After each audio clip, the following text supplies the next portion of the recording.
Hi, my name is Kritika Krishna. I am one of the experts here at Leverage IELTS. And today we are going to take you through a session to know a bit about the most challenging part of the exam, which is writing.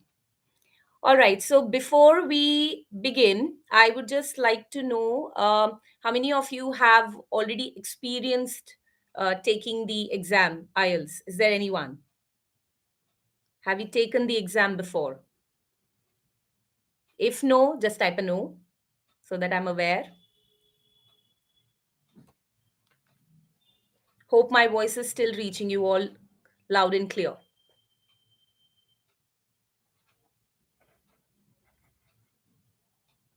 All right, that's great.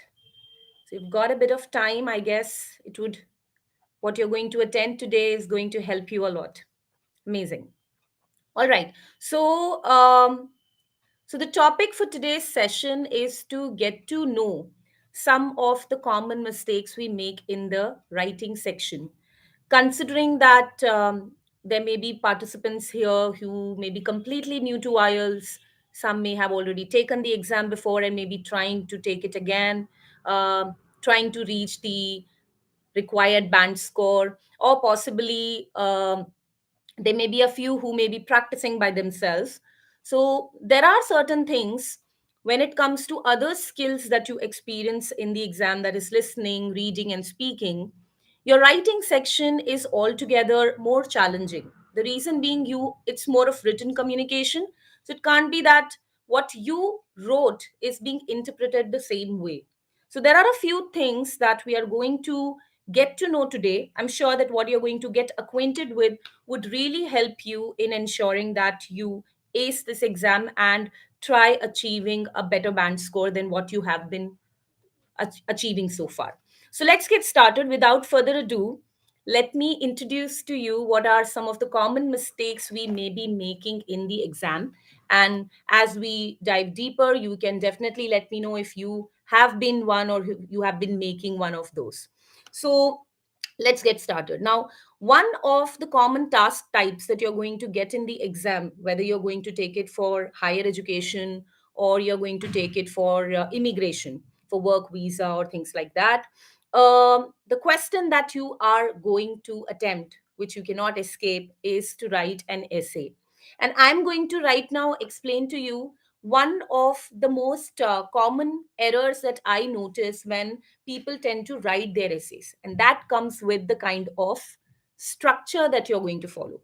I believe that we all must be aware that if we are taking any English language examination for that matter, there has to be a certain style of writing. You can't write it in any or every way that you want to. So, number one is the right format. Not a lot of people follow the right format.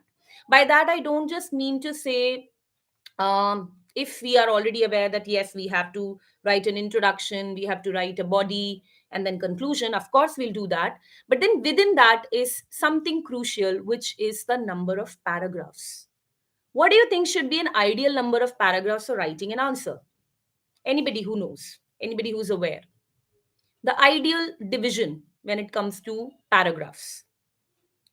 Maybe four, right, Mansuri? So you're going to write an answer which is going to have at least 250 words. So, number one, when you're going to deliver your answer, keep it between 4 and 5. Correct. Keep it between 4 and 5. So, 4 is an ideal length, at max 5.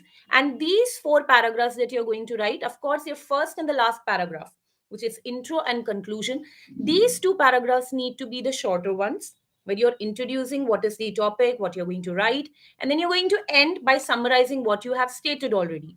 And it's the body, the in between that you are writing, which is 2 or 3 paragraphs, is going to constitute what is your main answer, what is the explanation. So, here, what's the mistake that people tend to make? Number one, it can be a poor division, such as writing only 2 paragraphs in total, or writing just 1 paragraph, the worst ever. So, please ensure that you are dividing it in 4 minimum. And within those paragraphs, the information that you convey, you should never be using answers, writing answers in numbered or bullet points. I hope that makes it very clear. We are writing paragraphs. We are not writing numbered or bulleted information. So anything that you're going to convey, you need to connect it well. Maybe use linkers, combine your sentences that way, but do not use numbered information. For example, you may be writing in a particular paragraph the advantages of something. So don't start writing, these are the following advantages, one, two, three. Where are the paragraphs? So ensure that there is proper division of paragraphs. Again, I am emphasizing it can be either four or max five. Nothing more, nothing less. Then comes the next mistake. And this is something that I often find most test takers making. And people want to just escape this essential step of, the entire approach of writing. And that is planning. So, not many test takers invest that time in ensuring that this is what they are going to write. So, usually, what happens is you look at the question, there is a topic, there is a question written, there are certain instructions which are going to be fixed. And majority of test takers read it in a hurry and then they start writing or typing. So, this is something that we must not do. Why? We have total 40 minutes to attempt this particular task. Now, what happens when you write something where you've not given much of a thought? Your answer, maybe you're following the structure, intro, body, conclusion. Maybe you're writing four paragraphs or five paragraphs, but your answers don't seem united. It's randomly thrown because you got some idea and you started writing. So, from your beginning of the essay till the end, the answer should have unity. And that unity can only be maintained when you plan. So, never ever write an answer which has been done just randomly, looking at the question and writing. Invest time in brainstorming. As you brainstorm, have a method where you are jotting down your points, just short points where you know what you're thinking, it's concrete on a paper. And after you have given it a thought, this brainstorming process that I'm talking about, it should not be just mental. Jot down your points, and with those generated ideas, also figure out what's the order that you need to put your answer in. Now, whatever you may have thought may not be in the appropriate order that you may expect it to be in. So, you need to also make a rearrangement. What should I put in my first paragraph, second, third, or fourth? And this way, create a skeleton that this is going to be my paragraph 1 content, few points. Body paragraph 1, this is going to be my main reason, and this is the kind of example or exemplification I'm going to use. When I'll go to body paragraph 2, what kind of transition phrase am I going to use and what connected information am I going to give? And then conclusion. So each and everything that you're going to write, it should be well planned. That's why we say that a high scoring answer, when we say that an answer or an essay is effectively written, it's actually well structured plus well connected. So, to do that, the paragraph division that I talked about, within the paragraph, how you write, all that comes along with the planning part. And this is what most people tend to, skip. And this would ensure that your ideas, whatever you're writing, what I would recommend is always have an approach of beginning with the end in mind. Normally, when test takers tend to write an essay, it happens that you've got a couple of ideas and you start writing, but you've not even thought that how you're going to end it with. This is not going to help you. Why? By the time you have written 2 to 3 paragraphs, you would keep investing a lot of time in just thinking how your conclusion is going to be. And maybe at times you may run short of time and you end up writing something that seems too abrupt. So, what's the consequence of that? Again, the answer does not have unity in the information that you're trying to express. So ensure that we have a proper planned answer and invest time in making that skeleton. Are we all able to understand? Are we all able to follow? And also let me know, do you plan and write or do you skip this process? If so, now you can start following. Yes or no, everybody? Are we able to follow?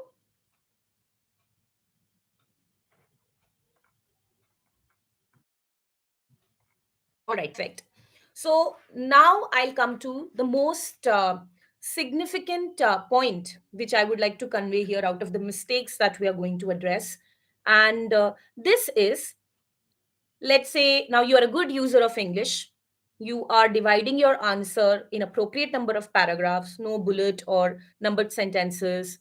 Your answer seems to have, when I, as an examiner, possibly, if I read it, I find that okay, there has been a lot of thought that has been given, and it seems well connected.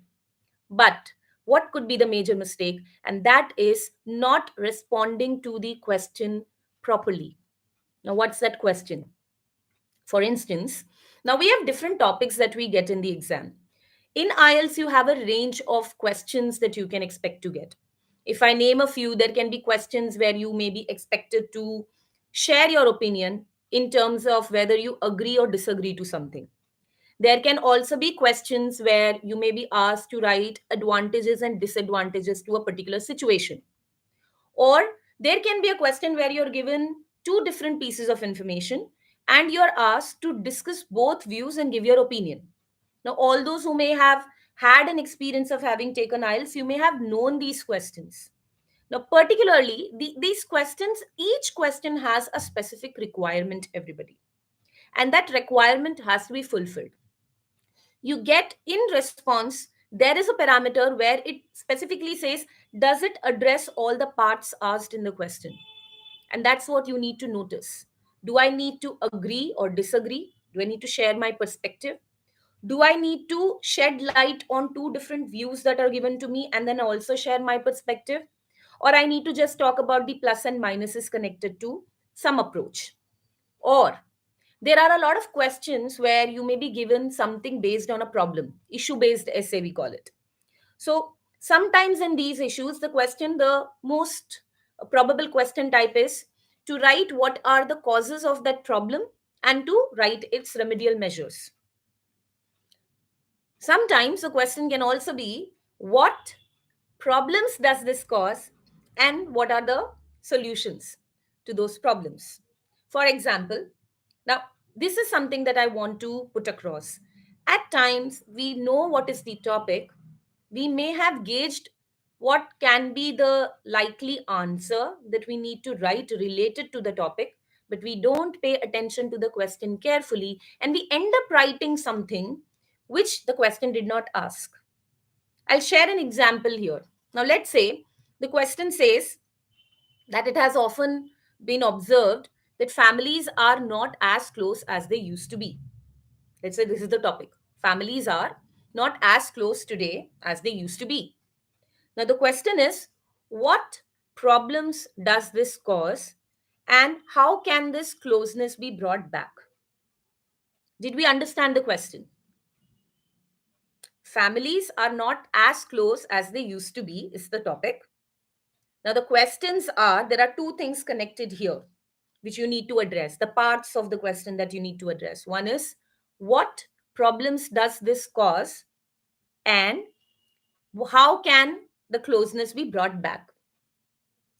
So, okay, let me ask you, if I say families are not close as they used to be, what problems does this cause?